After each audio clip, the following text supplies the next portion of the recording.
Eu sou a Alessandra Cuba e sou mãe do Francisco.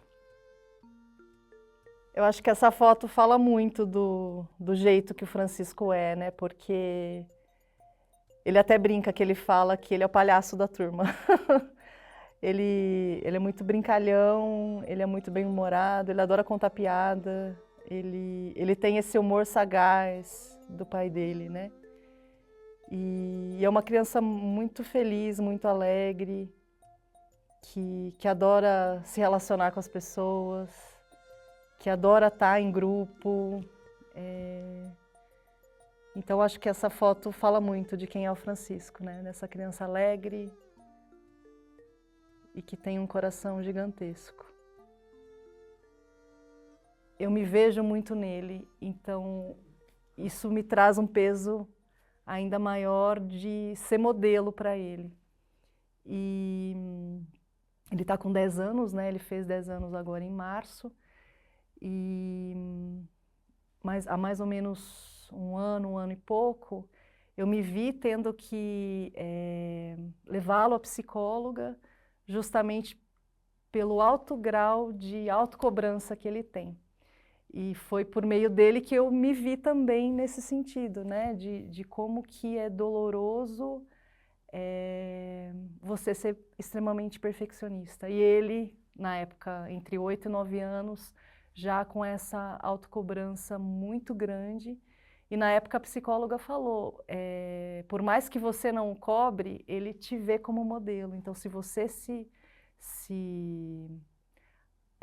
tem essa cobrança tão grande consigo mesma, ele acredita que ele também tem que ser assim.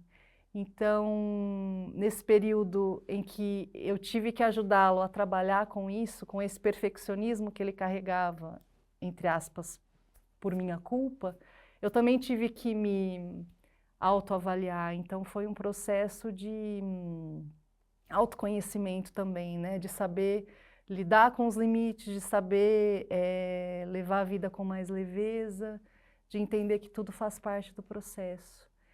Então, hoje, às vezes, quando eu me cobro, ele vem me falar, fala, mãe, mas espera aí, você também pode errar.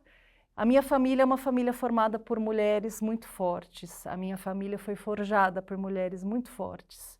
Minha avó materna perdeu meu avô quando ele tinha em torno de 40 anos para o câncer. E ela teve que se deparar com 8 filhos, 8 crianças, sendo que a mais jovem tinha 2 anos.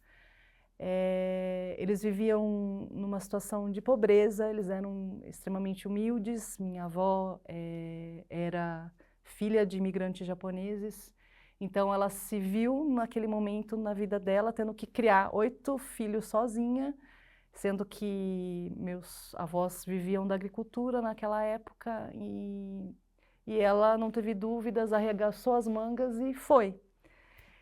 E os filhos mais velhos tiveram que batalhar para poder ajudar a criar os irmãos mais novos, né? E minha mãe estava no meio deles, né? Minha mãe tinha o sonho de ser professora, mas conseguiu concluir apenas o ensino fundamental.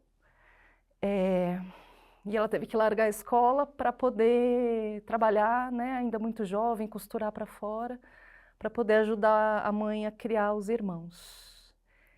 E depois, né, mais velha, casou-se. Ela e meu pai foram comerciantes a vida toda e com muito sacrifício eles conseguiram fazer com que eu e os meus irmãos, né, tivéssemos o ensino superior e eles sempre falavam, né, que o que eles poderiam deixar de herança para a gente era educação. Então, eu sempre vi a minha mãe com muito orgulho, assim, né? Sempre foi uma mulher muito, muito, muito batalhadora. Então, quando eu me vi nessa posição de mãe, eu falei, não, eu tenho que honrar a mãe que eu tenho que honrar a avó que eu tive. A minha avó paterna também muito forte. Então, é isso, assim, para mim ser mãe tem essa responsabilidade muito grande, sabe? De poder passar para frente aquilo que a minha avó foi, aquilo que a minha mãe é. E ser uma mulher forte e ser ao mesmo tempo uma mulher que acolhe e que consegue criar filhos aí decentes, né? Que façam diferença mesmo no mundo.